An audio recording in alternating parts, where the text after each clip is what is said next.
എന്റെ അമ്മ ഒന്ന് ചുമ്മാ ഇരുന്നേ. അമ്മയുടെ ആരെയും ഇതൊക്കെ പോയി വിളിച്ചു പറഞ്ഞത് അങ്ങോട്ട്. ആരും വിളിച്ചു പറഞ്ഞില്ലേ?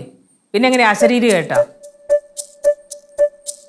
എന്തോന്നൊക്കെ പറയണത്? ഞാൻ അവരെ നിലവിളെ കൊളത്തി സ്വീകരിച്ചെന്നാ? ഇത് ആരിങ്ങനെയൊക്കെ പറഞ്ഞത്?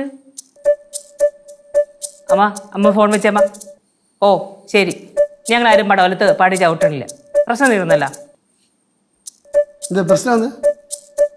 ബാലു രാവിലെ ഇവിടെ നടന്നില്ലേ? അതൊക്കെ അമ്മയോടുത്ത് ആരോ പറഞ്ഞെന്ന്. ഈ രാവിലെ തന്നെ ഇവിടുന്ന് ആര് വിളിച്ചു പറഞ്ഞ? ഇവിടുന്ന് ആരറിയിക്കേ? രാവിലെ തന്നെ എല്ലാ കാര്യങ്ങളും പറഞ്ഞ? അല്ല, ആരെ പറഞ്ഞെന്നും പറയണില്ല. അല്ല, ആരാണ് പറഞ്ഞെന്ന് പറഞ്ഞില്ല. ഇല്ല. ഭാഗ്യം. അതെന്ത് ഭാഗ്യം? അല്ല, ആരാണ് പറഞ്ഞെങ്കിൽ പറഞ്ഞ ആളെ നമ്മൾ വെറുതെ വിടുവോ? വീടില്ല. അപ്പൊ അത് അവന്റെ ഭാഗ്യമല്ലേ? അത് ശരിയാ.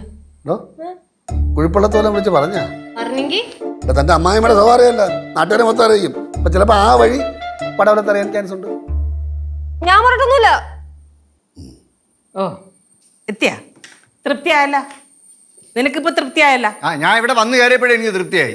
നിനക്ക് തൃപ്തിയായപ്പോ എന്നെ സമ്മതം തെറ്റി. തെറ്റി. ഞാൻ ഇറങ്ങി പോകാൻ വേണ്ടി പോയതാണല്ല. അളിയെല്ലാം എന്നെ പിടിച്ച് വലിച്ചേറ്റി അതിന്റെ അകത്ത് പൂട്ടിയിട്ടത്. ഇപ്പൊ എങ്ങനെ ഇരിക്കുന്നു? കുറ്റമല്ല എനിക്ക്. ഇവിടെ നിങ്ങൾ രണ്ടുപേരും ഇങ്ങോട്ടല്ലേ വന്നത്? അല്ല, നിങ്ങൾ രണ്ടുപേരും വിളിക്കാൻ വേണ്ടി അങ്ങോട്ട് വന്നില്ലല്ലേ? അവിടെ ഞാൻ ഇങ്ങോട്ട് വിളിച്ചോണ്ട് വന്നില്ലല്ലേ? പിന്നെ എന്തിനാ എന്നെ കുറ്റം പറഞ്ഞത്? ചേട്ടാ ചേച്ചി, ഞങ്ങൾ ഇവിടെ ഒരു പ്രശ്നം ഉണ്ടാവണ്ട. ഇത്ര പ്രശ്നം ഉണ്ടാവുമെന്ന് അറിഞ്ഞിട്ടുണ്ടെങ്കിൽ ഞങ്ങൾ ഇങ്ങോട്ട് വരില്ലായിരുന്നു. എന്നെ മിണ്ടായി ഗൗതമി. നീ ഗൗരി ഗൗരി ഗൗരി ഗൗരി ഒന്ന് മിണ്ടായിരിക്കും. ഇവിടെ എന്താണ് പ്രശ്നം? ഇവിടെ എന്താണ്? ഇവിടെ ആർക്കും ഒരു പ്രശ്നമല്ല. ഇവിടെ ഉള്ളതിൽ ഒരേ ഒരാൾക്കേ ഒരു പ്രശ്നമുള്ളൂ. ഇവിടെ ഉള്ള കാര്യങ്ങളൊക്കെ അമ്മ വിളിച്ച് പറഞ്ഞ ആരാണ്? അത് ഇവിടെ ഉള്ള ഒരാൾ തന്നെയാണ്. അതാര്? ചേച്ചി. ഞാനാ? വീക്ക് തരുവട്ടാ. പറഞ്ഞില്ലെന്ന് വേണ്ട. മനസ്സിലാത്ത കാര്യം വിളിച്ചു പറയണോ? അത് തന്നെ. എന്തെന്നെ? അല്ല, അത് തന്നെ ഞാൻ എന്നോട് പറയായിരുന്നു. അത് തന്നെ. ഒന്നും മിണ്ടായി. ഇതിന്റെ എല്ലാം മൂല കാരണം അളിയനാണ്. അളിയൻ നേരെ ആവണമായിരുന്നു. അതാണ് ഇത്ര അഹങ്കാരം കൂടിയത്. അത് തന്നെ. ആർക്കടാ അഹങ്കാരം? നീടാ തോന്നിയ കാണിച്ചിട്ട് വന്നിരിക്കണേ. എനിക്കാണ് അഹങ്കാരം, നിനക്കാണ് അഹങ്കാരം. അത് തന്നെ. ഒന്നും മിണ്ടായിരുന്നു. ഇത് പറഞ്ഞില്ലേ ചേച്ചി, ഞങ്ങൾ പറഞ്ഞോട് ഒരു പ്രശ്നം വേണ്ട, ഞങ്ങൾ പോകണം. എന്തോന്ന് ഈ കൊച്ചു റെക്കാർഡ് ചെയ്ത് പറഞ്ഞ് പഠിപ്പിക്കുമ്പോൾ അപ്പൊ ഞങ്ങൾ പോകണം, ഞങ്ങൾ പോകണം. ഇവിടെ കാര്യങ്ങൾ തീരുമാനാവും. എന്തായാലും ഒരു കാര്യമില്ലാണ്ട് എനിക്ക് കേൾക്കാനുള്ള മൊത്തം ഞാൻ കേട്ടു. ഇനി നീ ചെന്ന് അങ്ങ് കയറി കൊടുക്ക്. അങ്ങ് മോളില്ല, എങ്ങും മോളില്ല. നീ എങ്ങോട്ട് പോകും? എങ്ങും മോളില്ല. എങ്ങും പോണല്ലേ? അല്ല, നീ എങ്ങും പോയിരുന്ന? ഞാൻ പടവലത്തോട്ട് പോകണില്ലെന്ന്. അങ്ങോട്ടും പോണില്ല, അങ്ങോട്ടും പോണില്ല, എങ്ങോട്ടും പോണില്ല. പിന്നെ പടവലത്തും പോണില്ല. പിന്നെ എങ്ങോട്ട് പോകും? എങ്ങോട്ടും പോയാൽ മതിയാ? ഇങ്ങനെയല്ലേ ചെറുക്കായി? എങ്ങനെയുണ്ട് സ്വഭാവം? എങ്ങനെ ആയിക്കോട്ട് ഞാൻ പോണു. എന്താണ് നീ ഇപ്പൊ പറഞ്ഞത്? എടാ, ഞങ്ങളൊക്കെ സാധാരണ മനുഷ്യരാ.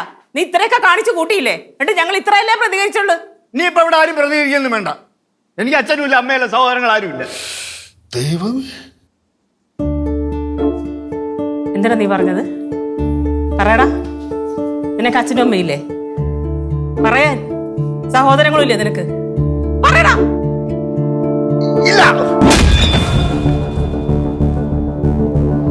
ഇല്ലാന്ന് പറഞ്ഞ ഞാനാണ്.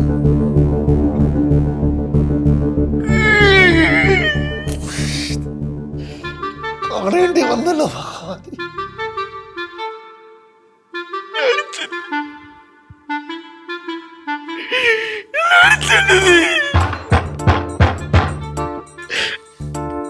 വന്ന് കയറി തുടങ്ങി ചെറുക്കനടിച്ച് കരയണവൻ.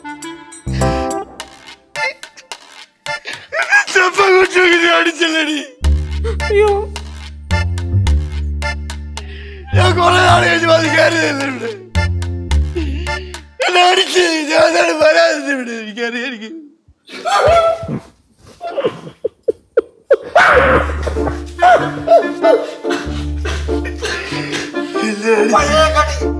പഴയ കടി.